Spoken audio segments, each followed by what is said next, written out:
Hey fantasy football fans, and welcome to the first ever edition of Tips from the Hood in QuadCast form. I'm John Hood, the sports editor of the Quad News, and I decided to step away from my written articles from the past couple weeks, including the live draft and the team names, and help you with your Week 2 matchups and give you some key pickups, key starts to get you the W in Week 2. So let's get things rolling, and we'll start with the key pickups for Week 2. After being targeted 9 times by Josh Freeman in Week 1, Ernest Graham is a great pickup for a flex position in PPR leagues. LeGarrette Blount has shown his inability to catch the ball out of the backfield, so Graham will get some burn this week against a Vikings team that has given up the most points to running backs this season. You need a wide receiver? You got one now. With Kevin Walter suffering an injury to his shoulder last week, Jacoby Jones steps in as the number 2 man behind Andre Johnson. Against a Dolphins team that just allowed 517 passing yards to Tom Brady and the Patriots, Jones should benefit highly for all the attention given to Andre Johnson. Now we're going to move on to people who you shouldn't start this week. Now we've all heard of a certain rookie named Cam Newton who threw for 422 yards, a couple scores, to a wide open Steve Smith basically every single time. Now, it was basically like the Cardinals were playing zero coverage defense. I've never seen offensive plays work better than except in backyard football when the play Sonic Boom, where everyone would fall down and look like this or like this.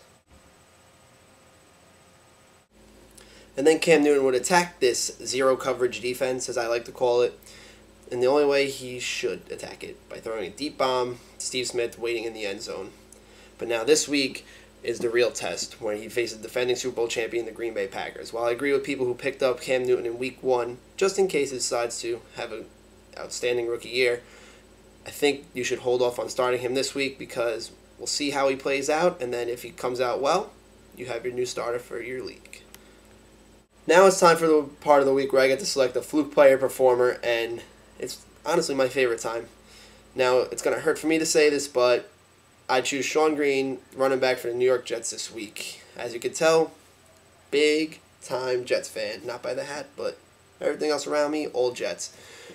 Sean Green, who has been beloved by fantasy analysts since his big playoff game 2 years ago, he still has not come to fruition and showed us anything that he can be a reliable fantasy back every single week. However, he is going up against the Jacksonville Jaguars this week. I think Sean Green is going to have a monster game, probably rushing for around 110 yards, maybe a score or two. But this is all up to Rex Ryan. If Rex Ryan gives him the carries, he may be able to attain these numbers.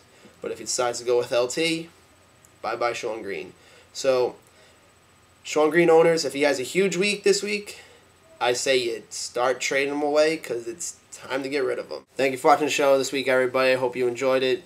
It's hopefully the first of many quadcasts of Tips from the Hood. Don't forget to subscribe to the Quad News. It's www.quadnews.net. Read my column. Read everybody else's stories with the independent student newspaper of Quinnipiac. Don't forget, every Sunday doesn't just mean football. It means fantasy. Have a good week, everybody.